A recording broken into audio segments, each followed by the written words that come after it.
Cinderella, the girl with a glass slipper, the girl with a fairy godmother, the girl with talking mice, the girl who won over a prince within a few hours and was whisked away from her miserable life. Cinderella is commonly adored by young children and slightly disliked by older audiences.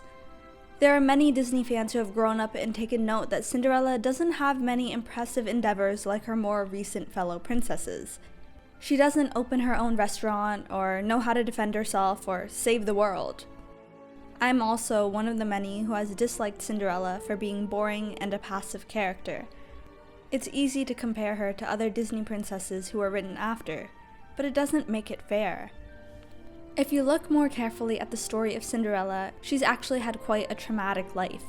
Her father died when she was young, and she was afterwards raised by her cruel and jealous stepmother, who was abusive in her treatment of Cinderella.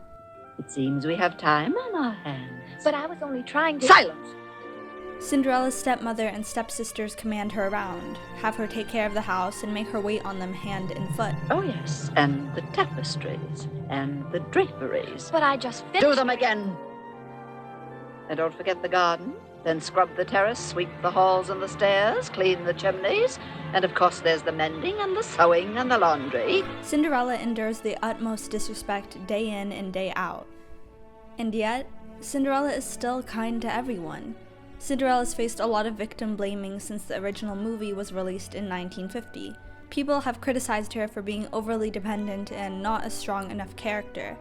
When we see her lack of self-autonomy and all of the help she gets from her animal friends and fairy godmother, we tend not to recognize that she's just doing the best she can after years of mistreatment and abuse. This judgmental mindset of viewers is unfortunately prevalent in today's society with how we look at real-life matters. Trauma and abuse are going to impact the mental and physical capacity of how people can go about their lives. If a person in real life got verbally abused and locked up by their family, able to do nothing besides be their servant for years on end, we wouldn't be saying, "But they're so submissive." We'd sympathize with them and be proud of their strength to keep going. At the end of the day, Cinderella really just wanted to go to the ball.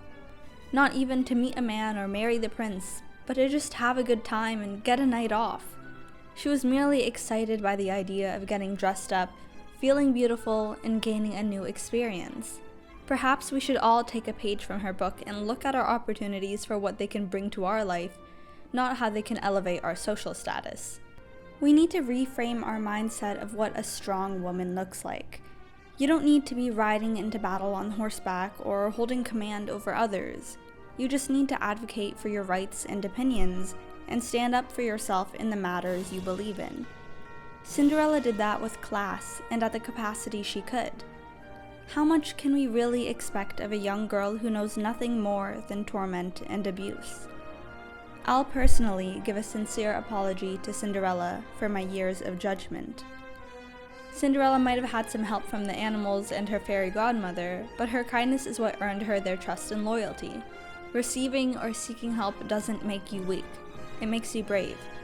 Everything Cinderella got, she earned. I'm just glad she'll finally get to live somewhere where she doesn't have to do chores. What do you think?